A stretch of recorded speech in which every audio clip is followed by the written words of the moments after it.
beautiful creatures of the world, and welcome back to Coffee with Kerri-Lynn. It's a beautiful day in the far north of Maine, up along the Canadian border, in the crown of Maine. And it's a beautiful day wherever you are as well. Ladies and gentlemen, beautiful creatures of the world, today's topic of discussion is your voice really does matter. Whether it is in your community or on a national level, your voice, the things you do and say, actually are having an impact these days. I know it's been so long where it just seems like whatever sanity and rationality is left in people just doesn't matter anymore, but it actually does. And we're starting to see an impact of people who are willing to stand up, voice their opinion, voice their morals, voice their feelings, and it is actually changing things. Ladies and gentlemen, beautiful creatures of the world, before we begin, I would like to thank you. If you are joining me on Spotify, iHeartRadio, Amazon Music, or YouTube Music, please think about following my little old podcast. If you don't like one show, skip over it, hit the next show, and you'll find a topic that you like. We're a little variety show here. I just talk about anything that pops into my head, flies out my mouth, and sometimes we're both very surprised. Give me a 5-star rating on the audio-only platforms. That would be terrific. It just boosts me up in the algorithm. I'm not monetized on the audio only or on YouTube. If you are joining me on YouTube, thank you so much. Think about subscribing to my channel. Give me a like, give me a dislike, doesn't matter. Any attention is good attention on YouTube. It just boosts me in the algorithm. If you would like, leave a comment in the comment section below. We had a great time this weekend talking to subscribers in the comment section. It was a wild weekend for us here. We were kind of home, and I try to get to all the comments. Sometimes I miss them. Sometimes I'm not notified that they're there. It's a quirky thing, you know, apps. Technology, it always works. But eventually, I do find your comment and I do comment back. So we had a great time throughout the weekend getting to know people that were subscribing to us. They were getting to know me, and it was absolutely incredible because that's what I always visioned this channel being, very interactive. I'm also Coffee with Kerri-Lynn over on the other video platform that we can't name here.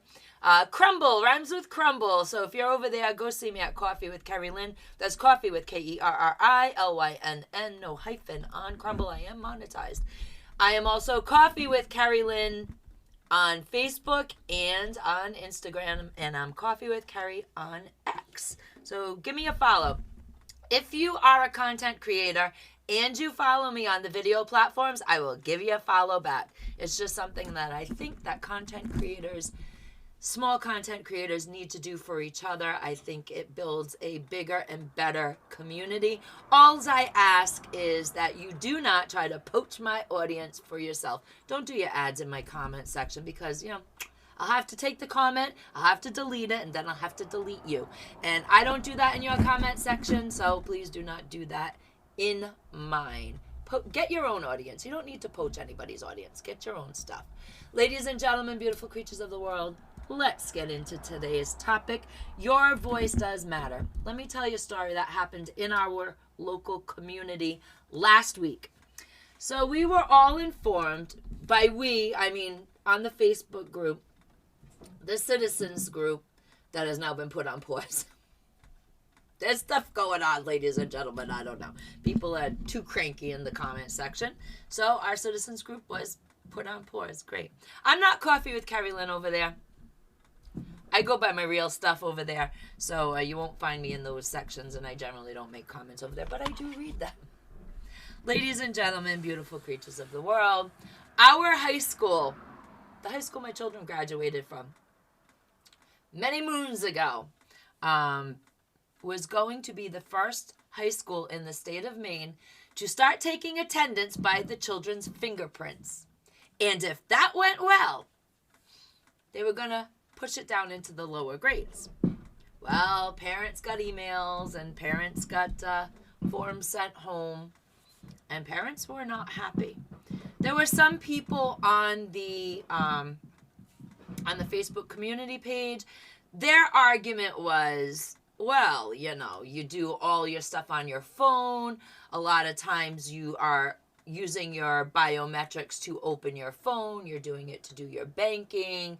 You're doing it to set passwords, and that's all well and good. That's your personal private phone. That's your personal private bank account. I don't feel that a parent has a right to take a child's fingerprint and just give it away. That is an identifying marker, one of the most unique identifying markers that you have as a human being. And I don't think it should be given away to a school system so that they don't have to go to homeroom and take attendance like normal. Go to homeroom, go to first period. If the kid is not there, mark it down, send the slip into the office, and we can dispel with all this nonsense. Nah.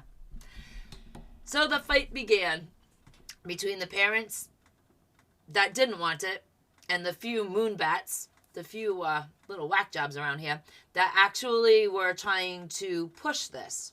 And it got so heated and got so hot. Nobody could find the opt-out clause. It was buried in the email, according to parents. And it was a very difficult link to find. What should have happened was an email should have gone out. And it should have been, I opt in, I opt out, big buttons on there. And nope, but the whole opt-in thing was there, but the whole, no, I'm not doing this, wasn't. So there was a lot of negative stuff going on in the comment section on the story. And this story was picked up by news all over the state. The pushback was so strong by parents that it's not happening now. Your voice does matter. We had in 21 or 22, we had another incident, a big deal thing that happened. I can't remember what it was. My kids aren't in the high school. I get these stories and then I dead file them because in my mind after I deal with them, after I read them, because my kids aren't up there. So to some degree, it didn't apply to me at the time. It now does because I have grandchildren in the school system, so not paying attention to everything. But a couple years ago, there was another incident, and parents showed up at the school board meeting, and the school board told them that they didn't want them there. So that was another big stir that happened, and the parents showed up anyways. And we have some amazing parents in our community, and the things that they don't like, they get changed. Absolutely. So your voice really, absolutely, positively does matter, especially on your local town and city level, because these people, they got to see you in the market, and they are tired of getting stopped in the market and berated for their idiotic thinking. Let me tell you, you meet your child's principal up at Hannaford, and you give them a piece of your mind in public, they think twice. School teachers, same thing. School teacher does something irrational in their classroom, you give them a piece of your mind. People that work at City Hall, the mayor, shops where you shop, and they're accessible on the local level, and you can really, get your opinion out to them, especially if they got a wacky train of thought that does not agree with your morals. Let's talk about the Bud Light thing. People changed the thought process of a big corporation. They basically destroyed it because that big corporation, and I'm not going to give credit, so I'm not going to say, if you know what happened with Bud Light, you know what happened. If not, you've been living under a rock.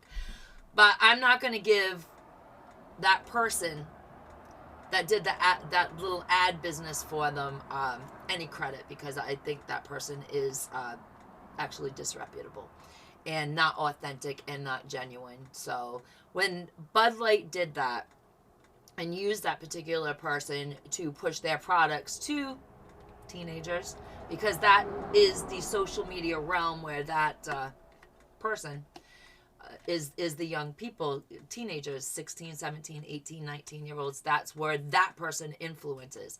And I have to add, that person actually does influence very negatively. However, people pushed back. Parents pushed back. Beer drinkers pushed back. And we had the Bud Light revolution. Fancy that. Bud Light's still not recovering. They're waiting. They're waiting to go into the spring so that the issue is pushed a year, and then they'll fiddle with their numbers and come up with we've recovered when they really haven't. But that's a whole nother story for a whole nother time, because this is what big corporations do. So people's voices mattered. People said, I don't like this. This is BS. I'm not buying your product. But not only did they not buy the Bud Light product, they didn't buy Anheuser-Busch or InBev products. And I know alcohol is a whole different beast, and most people, can switch over to another brand very, very easily and find some enjoyment. A lot of the IPAs got picked up. Local breweries started doing a bigger, better business because people decided that they were going to quit the national brand and buy local. And if you're not a drinker, we drink socially here. Not really a drinker.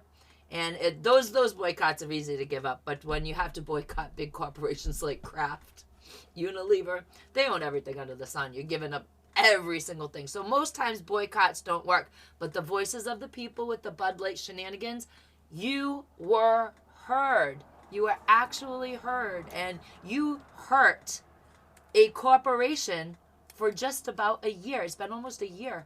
And this corporation has been massively hurt by your voice. Also, the shenanigans going on in New York right now. Y'all know what I'm talking about. The $340 million that Donald Trump needs to pay. The $87,500 daily interest fine if he doesn't pay it. People are really railing about this stuff. The truckers are saying, I don't want to go into New York City. Now they're saying they don't want to go into the state of New York. You have the trucking companies. They don't want to go in. And now you have people that are like, are we going to be short on things in the city coming right up because nobody wants to come into the city? There are truckers that are being offered their regular run pay plus a 25% bonus to take product into the city, and they're refusing because of the fraud shenanigans going on in New York City. New York City is a cesspool anyways at the moment. And if you're still there and this thing happens and the boycott happens and you're running low, you deserve what you get, actually. It's going to be like Escape from New York. It's going to be absolutely, positively terrible. But people's voices are mattering. And everybody's screaming about this. Now the screech is businesses that are actually in New York State after Hochul said, this is just between us and Trump, basically. That's the quick paraphrase. It's between us and Trump. We're not going to hurt your business. They're saying, listen, if you can do this to a multi-billionaire, what the hell are you going to do to my tiny corporation, my tiny little operation? Because once y'all done with that, you're going to need somebody else to come after. And now we have the tax in New York. The property tax is going to go up. I think they said about 75%. Good luck there. If you own property in New York City, now you get to pay 75% more to help with the migrant crisis. Fantastic. Ooh, you're living the high life in New York, aren't you? In the city. So yeah, businesses are afraid. Businesses are pulling out. Businesses are disgusted. Businesses don't want to go into the city. People don't want to go into the city. This is going to be crazy. And people are hollering about the $87,500 daily interest rate that Trump is going to have to pay. Can't make this crap up, ladies and gentlemen. That Trump is going to have to pay if he doesn't pay the fine, if he decides to appeal.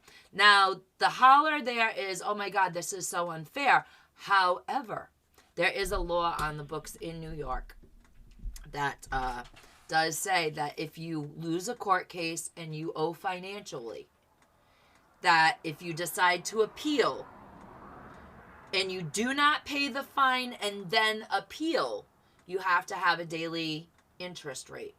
Was it $87,000 or $8,700? No, I think it's $87,500 is what they're trying to attach daily. So what's going to end up happening is he is going to end up paying the $340 million fraud fine. and that will stop the daily interest rate. Then he'll do the appeal, because this is the law on the books. This isn't just them making up BS. Then he will appeal, and if he wins the appeal, then they will have to give him the $340 million back. And that's just, or they can reappeal, or however their nonsense system works. But he will end up getting that money back. He's got to pay it first, let them play with it a little while, and then try to get it back from them. But they're going to be bankrupt by the time all that stuff is done. They are going to be bankrupt.